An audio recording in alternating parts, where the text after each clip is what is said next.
और बड़ी खबर भोपाल से, जहां पर मतदान के बाद स्ट्रांग रूम पहुंचना शुरू हुई मतदान की पेटियां। भोपाल के लाल परेड मैदान पर मतदान दलों की वापसी शुरू।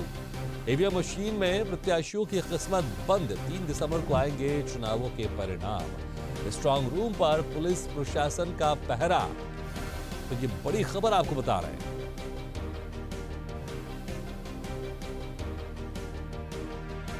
बड़ी खबर आपको बता रहे हैं भोपाल से, जहां पर मतदान के बाद स्ट्रांग रूम पहुंचना शुरू हुई मतदान की पेटियां।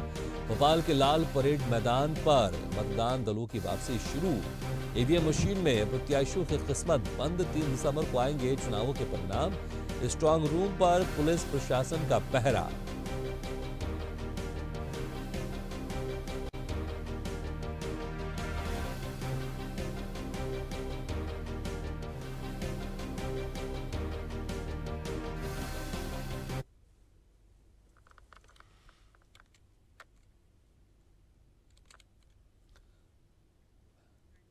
इस खबर पर और ज्यादा जानकारी के लिए बात करते हैं digital news head Aniruddh Sonawane से। अनिरुद्ध, जिस तरह से अब मतदान संपन्न हो गया, एक ही चरण में 17 नवंबर को मतदान हो गया, लेकिन अब उसके बाद की प्रक्रिया यहां पर शुरू हो गई। ईवीएम मशीन अब स्ट्रांग रूम में रखना शुरू हो गई है। देखिए, कल 17 नवंबर को मध्य प्रदेश में एक ही चरण में 230 विधानसभा सीटों पर वोटिंग थी और वोटिंग ये 7 बजे से 6 बजे तक मध्य प्रदेश में थी। केवल 3 ऐसी जगह थी, बालाघाट, मंडला और डिंडोरी, जहां वोटिंग 7 बजे से लेके 3 बजे तक थी, दोपहर 3 बजे तक, क्योंकि वहां नक्सलाइट एरिया है। कुछ सुरक्षा कारणों से ये वोटिंग का समय बदला गया था। इसलिए शाम को 6 बजे के बाद जैसे ही मतदान खत्म हुआ, उसके बाद मतदान दलों का वापसी का सिलसिला भोपाल के लाल परेड मैदान में शुरू हो गया था। 2500 से ज्यादा मतदान केंद्र थे, बूथ थे पूरे मध्य प्रदेश में, और भोपाल के आसपास के जो मतदान दल गए थे वो वापस लौटना शुरू हो गए थे शाम से ही, और देर रात तक इनका सिलसिला चलता रहा। आज सुबह भी दोपहर तक पूरे प्रदेश भर से सारे मतदान दल दोपहर तक या उसके बाद लगभग शाम तक सारे ही मतदान दल जो 2500 से ज्यादा बूथों पे वापस लौट जाएंगे और सारी ईवीएम मशीन स्ट्रांग रूम में वहां पे जमा हो जाएंगी और कड़ा पहरा लगाया गया। और अभी लेटेस्ट अपडेट यह है कि जो ताजा आंकड़े सामने आए हैं कि मध्य प्रदेश में 76.22% वोटिंग हुआ। बम्पर वोटिंग इसे कहा जा सकता है, जो कि 2018 के चुनाव से थोड़ा सा कम है, लेकिन लगभग उसी के बराबर है। और देखा जाए तो मध्य प्रदेश में कांग्रेस और भारतीय जनता पार्टी में नेक टू नेक फाइट इस बार भी है। और इस बार प्रधानमंत्री नरेंद्र मोदी और उनकी टीम के नाम पे मध्य प्रदेश में चुनाव लड़ा गया था।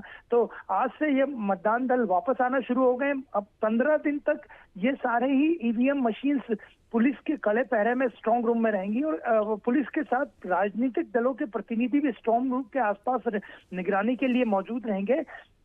और 3 दिसंबर को ये मतपेटियां खुलेंगी, उसके बाद रिजल्ट आएंगे और 3 दिसंबर को पता चलेगा कि ईवीएम में जो वोटिंग परसेंटेज इतना बम्पर हुआ 76.22, वो किसके पक्ष में जाता है और कौन सी पार्टी जीती। और मतदान की अगर हम बात करें तो मतदान के दौरान कई हिंसा की घटनाओं में सामने आई है। मुरैना की दिल्ली विधानसभा सीट में विवाद हुआ, मध्य प्रदेश के छतरपुर में विवाद हुआ, ग्वालियर ग्रामीण सीट में कांग्रेस प्रत्याशी साहब सिंह गुर्जर पर केस दर्ज किया, भिंड के मेहगांव में राकेश शुक्ला पर हमला हुआ, इंदौर और महू में कुछ छुटपुट मारपीट की खबरें हैं। तो कुल मिलाकर देखा जाए तो चुनाव छोटी मोटी हिंसा के साथ मध्य प्रदेश में शांतिपूर्ण ही संपन्न हुआ है। और भोपाल की बात करें तो भोपाल में 59% से ज्यादा मतदान हुआ और यहाँ की जो बैरसिया सीट है वहां पे बम्पर वोटिंग हुई है और 72% से ज्यादा वोटिंग हुई है। तो अब आज मतदान दल वापसी दिन भर करेंगे और इसके बाद ईवीएम 15 दिन के लिए स्ट्रांग रूम में कैद हो जाएगी और 3 दिसंबर को पता चलेगा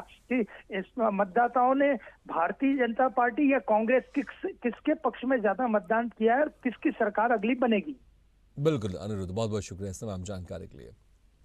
तो 3 दिसंबर को नतीजे आएंगे, लेकिन उसके पहले कल मतदान के बाद की जो प्रक्रिया है वो शुरू हो गई है और अब ईवीएम मशीनें स्ट्रांग रूम में जमा होना शुरू हो गई है। ऐसे ही वीडियो के लिए लाइक करें, शेयर करें, फॉलो करें और यूट्यूब पर जाकर सब्सक्राइब करें और बेल आइकन को दबाना ना भूलें। और ताजा तरीन अपडेट के लिए स्वदेशलाइव.com पर जरूर जाएं।